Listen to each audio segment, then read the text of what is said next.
Well, hello and thank you for joining me for another Alex on Tech and ITY TV video interview. I'm joined today by Jeremy Pell, the Country Manager for Australia and New Zealand of Elastic, the real-time search AI company that lets businesses search, analyze, and visualize massive amounts of data in real time. Now, Jeremy is here to talk about why AI projects are failing and who is quietly pulling ahead and why. So, Jeremy, welcome to the program. Thanks, Alex. Lovely to be here, and good morning. Good morning. Yeah, thank you for taking the time. Now, Jeremy, I just gave a very brief overview of Elastic, but before we go further, can you please expand upon Elastic's mission and open source platform, which isn't just observability and security, but Gen AI and now Search AI as well? Sure. Look, when you talk about search AI now, we've always been there. We've been around now for 15 years, and search is our bread and butter, built from open source to begin with. And our mission is to enable everyone to find the answers that matter. And that comes from search, being able to search into your data platforms to be able to draw out those insights. But then we're pointing that same engine towards observability to make sure systems are monitored and are meeting expectations of what your customers are expecting. And then the other pillar is security. So we're pointing that same engine over to security to be able to protect you from the ever increasing amount of cyber threats that are attacking Australian businesses. But not only that, because of that search model, it gives us the ability to do traceability, which is incredibly important at the moment, so that people can then have an audit of how things happen, but also to be able to mediate quicker and also stop it from happening again. Well, look, thank you for that. And obviously, AI is the glue that's now joining all these things together. I mean, observability and security are crucially important, especially in the modern era with breaches.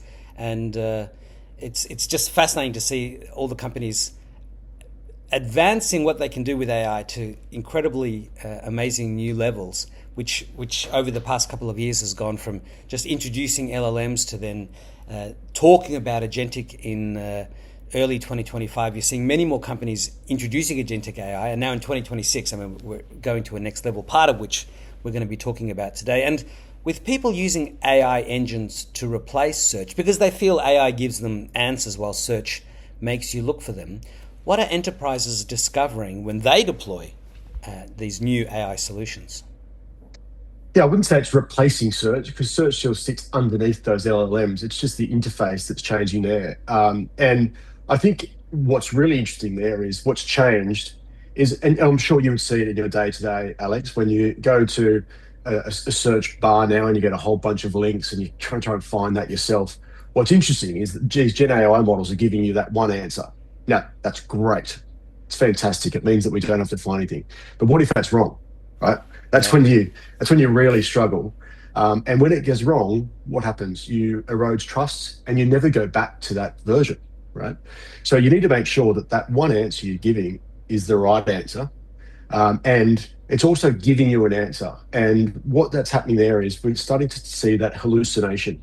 So it's not giving you the insights from that data. It's trying to piece that data together to give you that one answer. And it could be wrong.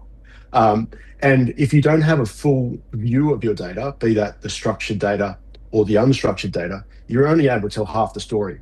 And that half the story could give you that wrong answer, which will erode customer trust, or if you're using it for an employee's internal employee lack of trust as well.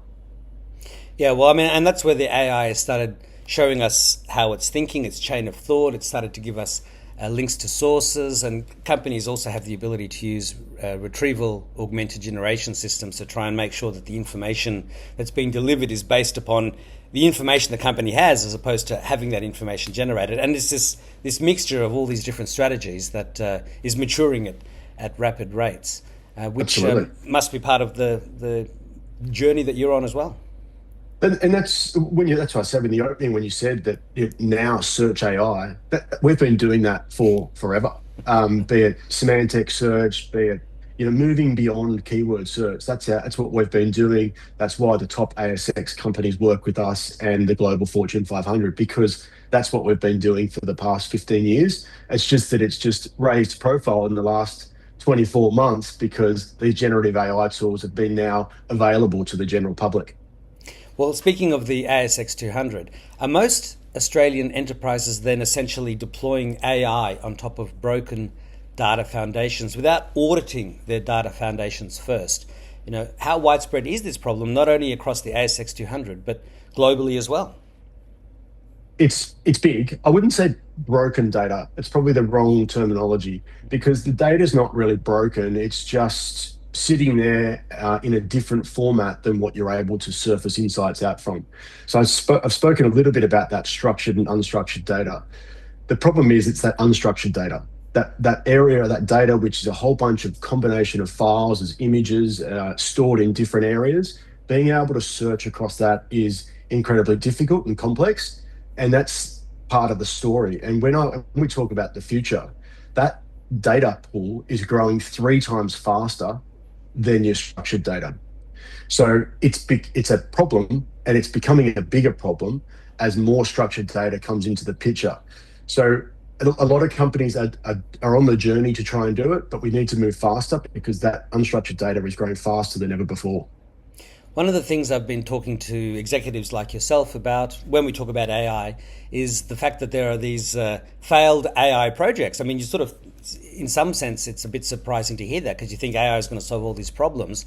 And so are C-level executives losing sleep over AI investments that haven't paid off yet or have, for some reason, been deemed to have failed? What does a realistic timeline for enterprise AI ROI actually look like? And are we measuring the right things, or are companies chasing the wrong KPIs entirely?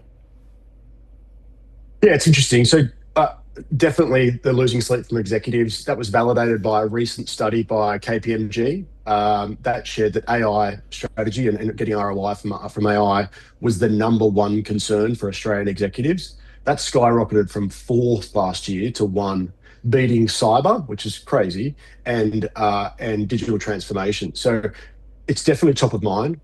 But not only that, customers are expecting it, shareholders are expecting it, and the boards are demanding to have a strategy around this. Mm. Um, to break down other parts of that question, there's no real silver bullet as such. I think where we work with some customers really well is making sure that we've got a baseline so that you can show that you're getting improvement on those. In regards to the timelines, like look at the last 24 months now. I can't even think you can say a timeline's 12 months because it's rapidly changing Yeah. every single day. So the key there is actually getting started and understanding what a baseline is so that when you're going back to your shareholders and boards, that you've got the ability to say, we're investing in AI and it's made a tangible difference to our business versus doing AI for AI's sake. We're moving to this new world from hype to AI help. Yeah, that's a good way of putting it. I haven't heard that before. It's an excellent marketing line, but it's the truth. It's the truth. And you were talking about before hallucinations, and also we're talking about what the shareholders are demanding, what the boards are demanding, and what the expectations are. And so we have this issue of this confident but wrong AI output, which must also be a factor in AI projects failing. So, but I guess beyond the obvious, what does this actually cost an enterprise? I mean, is it reputational risk, compliance exposure? Is it real financial damage? And are boards truly tracking this in sort of the AI hype? Are they looking closely at these projects and demanding answers as to why they're not working as well as everyone's claiming? Yeah, I don't think enough to be fair. I think it's definitely being raised across boards, but it could be definitely doing more. When we talk about where the risk is, it's all of the above. It's reputational risk, it's compliance risk, it's financial damage, all of that. And we spoke before about if you get that wrong answer, it erodes trust. We just did a recent study ourselves, which talked around how consumer behavior is changing in regards to search. And basically, it said that people get angry when they have a bad search experience, and customers get angry. And then 70% of them, if they can't find the answer, they're going to go off to a generative AI tool to then try and find a more aggregated view of the answer that they want.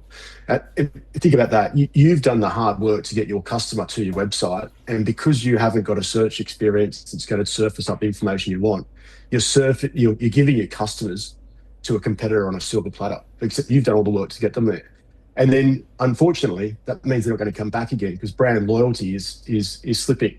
So people just want to find the answer, find the product, find what they're doing, and they'll do that the fastest way possible. So reputational risk is absolutely the biggest thing, and then financial damage because you're going to be losing your customers off the back of it.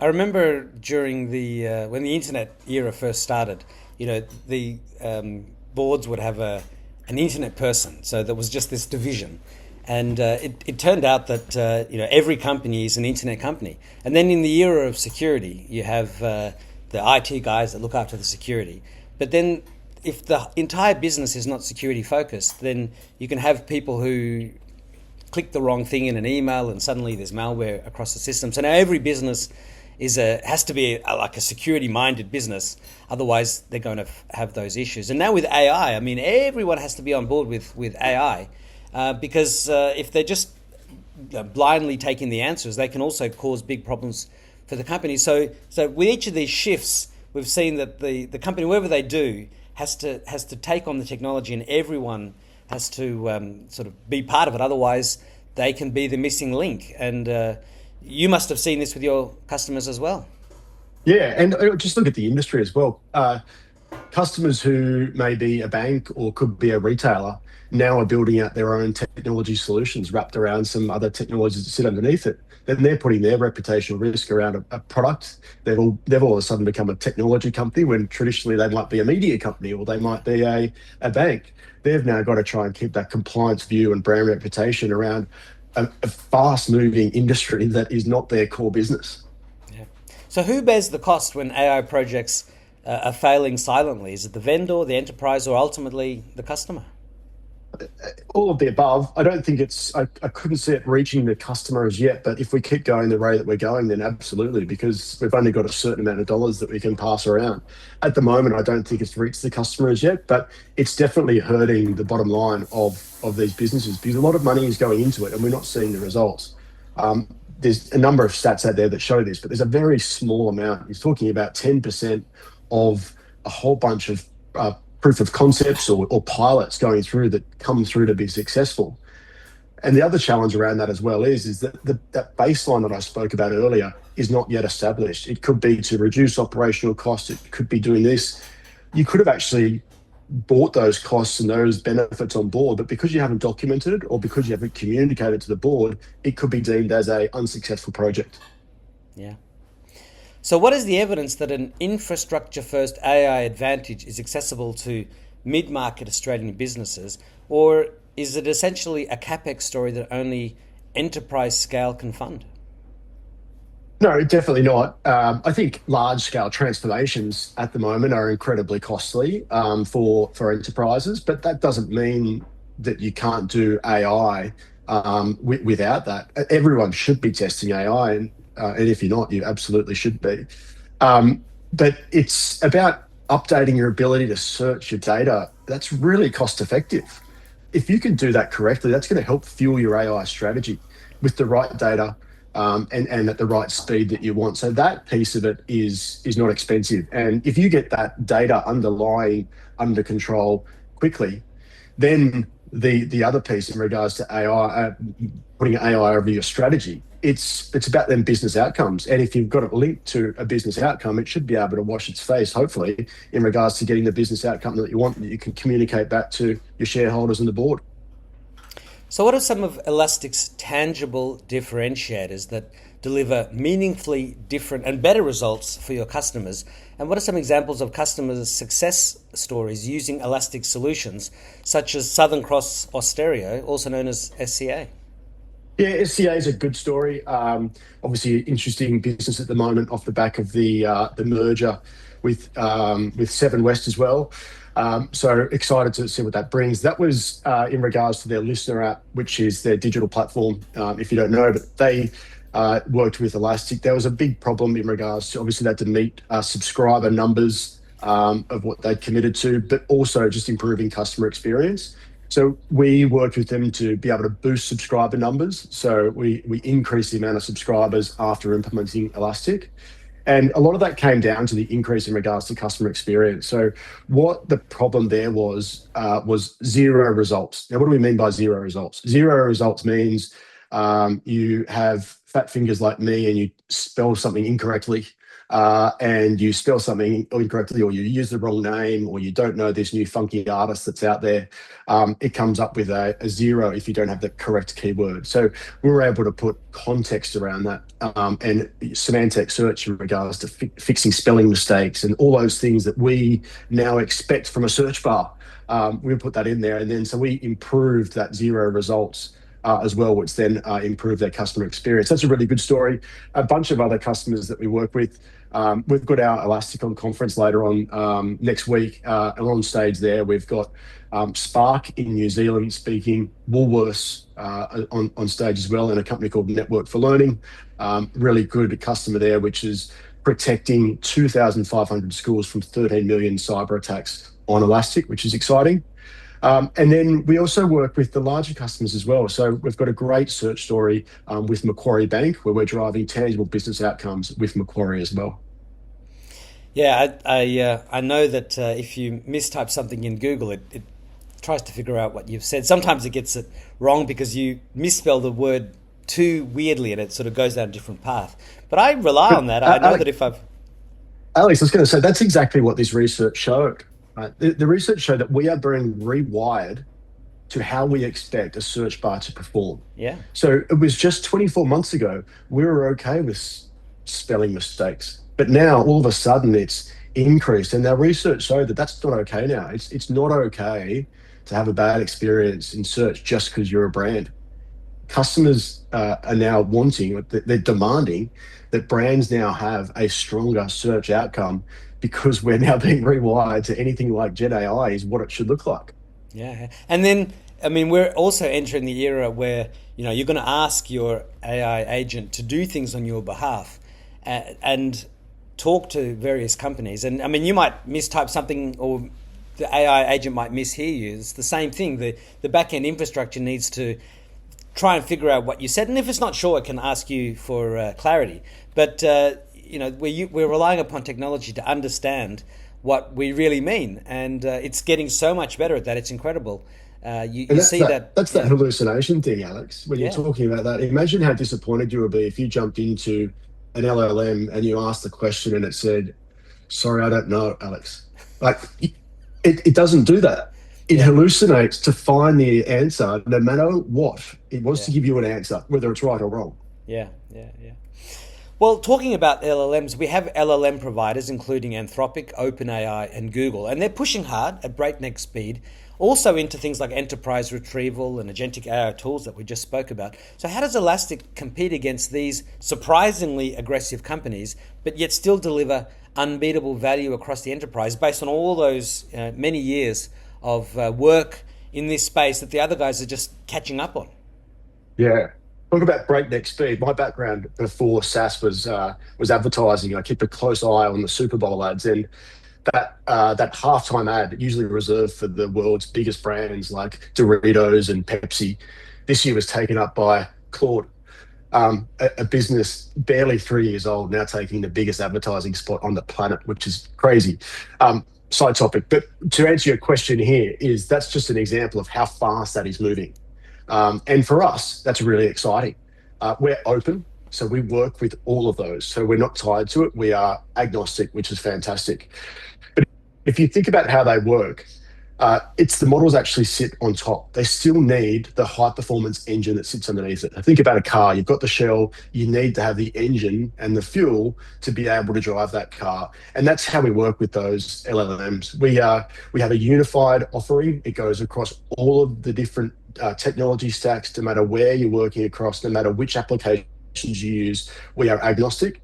So we work with those LLMs across that to be able to provide the data or the fuel to be able to give the answers exactly what we've been talking about. And one of the ways that Elastic is seen as is an independent observability layer that sits across these technologies and gives businesses greater insight into everything that they're doing with their data, with their customers, with their suppliers, with AI, the whole thing. That's what you're there for. So that's clearly compelling. But how does Elastic avoid becoming then a single point of failure or a high value target? So consolidation, I think for me, every executive I have, there's whether it's AI, as we mentioned before, is top, but it's also simplification and cost out. So how you could simplify being able to see that is obviously top of mind. So consolidation to be able to strip out some costs, but also to be able to have a single view across that. There's a lot of businesses that are running duplicate tech that they actually can't see that single view. So the visibility outweighs any single point of failure from that perspective because they've now got a single pane of glass that they can look across their whole organization to understand how things are working. And then being agnostic as well, it's a way of not marking your own homework. We sit there across all of those platforms and make sure that we've got that dashboard for all executives to be able to make sure that they can search across their data, they can observe across their whole technology stacks, and they can obviously protect from different cyber attacks that are coming across their business. Now, you have spoken a couple of times now about how you're agnostic with the different AI platforms that are out there. But is there one AI platform that you are using to power your own search AI foundations, or is it something you've built yourself? What's the situation there? Yeah, there's a lot that we have built internally, but primarily we don't align to one piece of technology. As I said, the agnostic thing is part of our DNA and why we're unique. We work with all hyperscalers across that world, across Australia and New Zealand, and we work with all the LLMs. It's part of our DNA, so we're never going to double down on one particular vendor. We work with a whole range, and that's why customers are using us. Yeah, that definitely makes sense. So, what else do we need to know about AI, search AI, and Elastic solutions for itself and its customers, including that upcoming Elastic On event that you spoke about in Sydney next week? Yeah, we'd love for you to come along, Alex. If you've come along, media is welcome. But we've got about 600 customers coming to the event on next Thursday at the W Hotel. It's our big flagship event. It's traveling around the world. We've got global executives coming out for it. At that event, it's an opportunity to understand some of those customers I mentioned before who are going to be on stage, the Yeah. Woolworths, Spark, etc. But more so, as I said, the 600 people in the room who are on the Elastic journey and being able to learn from them and where they're working. So that's very exciting. So keen to promote that. Also, you mentioned earlier about our open source DNA. We do a bunch of different user groups. I host them in our office, understand how people are using technology. So if you follow on from me or Elastic as a brand across LinkedIn, you're going to be able to keep on touch with all the range of different events that we do throughout the year.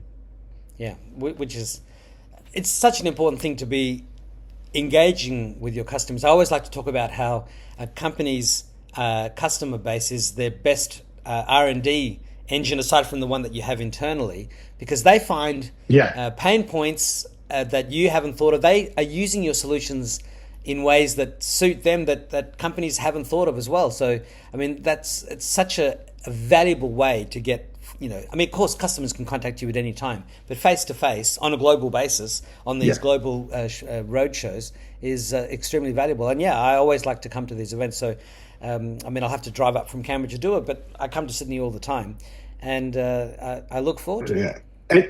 And on that, Alex, I think on that, I think where the other added component there is that we as Elastic can talk to you how it looks from quite simply, right? We see it from our perspective. What we don't understand is some of the challenges that our customers have faced internally with things that are outside of Elastic's go-to-market. So it could be organizational structures, it could be data assets, all those sort of things that we don't see from our perspective when we talk about transformation. So it's an opportunity for you to engage with other customers who have said, hey, when I did Elastic, I set my organization up like this, or I set this department up, or it worked well with this team. And also, those examples do help with other customer issues, because it's like, well, this company used this aspect of Elastic and this will be perfect for you. Or if we made this tweak, then suddenly we can see how this would work with you as well. And I mean, again, that's why these customer events are so incredibly important, because I mean, the customers are also networking with each other. And I see that when I go to these events, it's just, especially during the breaks, I mean, there's just this hive of activity. And often you'll have your partners there and they've got little stands and presentations and prizes and coffee carts and all the rest, which is, it's just a great thing. So, no, I definitely look forward to it. Are there any other examples you can give of where something that worked with one customer from something they raised turned out to be perfect for another customer of yours who had a similar but unrelated problem, and it's like, well, hang on, we just did that for them. This will work for you as well. Must happen all the time. Absolutely. Absolutely. There's a lot of similarities across industries, and also similarities between across industries. We've Yeah, learned a lot from some of our customers in the banking and finance area around how customers engage with that we've been able to take over to the retail sector or telco. Absolutely. And the best way for that is for us to be out of the room and to have customers and customers talking about it, because that's where the magic happens. yeah. Now, as we get towards the end of the interview, I always like to ask a couple of questions Yep. about you. And because it's Sure. just interesting to learn about the person I'm speaking to as opposed to, the company's solutions. So the first question Absolutely. is to ask if you could please share a memory of your first personal computer. First personal computer. It was loud, slow, and big. So those really loud dial-up tones, Yeah, and we needed a whole study just to house the computer and the desk that it sat on. I remember it sitting on an old dark wood timber desk as well, and that I had to share it with my brother, and it was incredibly frustrating because I had to sit there and wait for his dial-up to go, and then he'd jump off, and then when I jump on, my brother would then jump on the phone, which would cut out my internet because it was all on the one line. So yeah. how times have changed, hey? Yeah, well, I was just thinking as you were saying that. I mean, kids don't understand today. They've all got their little iPhones and iPads and Androids, and they just connected at megabit speeds, gigabit speeds, and they don't realize Yeah, how difficult it was. yeah. When we were I remember some. kids. I remember some games had to have two floppy disks because you Yeah, couldn't have a game to fit on one. yeah, yeah, yeah, yeah. Those were the days. Those were the days. Mm, I look, and the thing is, kids can actually relive that through emulators. In fact, I was talking to somebody about the Commodore 64. It was launched at CES in 1982, and they used to have tapes back then. I mean, it was two floppy disks was amazing, but you had to wait 20 minutes for mm, the tape to load, and then the game could be, you could die in the game before, in a shorter time than it took to load the damn thing. But they've actually, yeah. someone has bought. I mean, that brand's been bought and sold many times, and there's a C64 that has been re-released with an FGPA inside, and it's compatible with Wow. all the original peripherals, tape discs, cartridges. So that's been brought back to life. More than 40 years later. Who would have thought it? But there you go.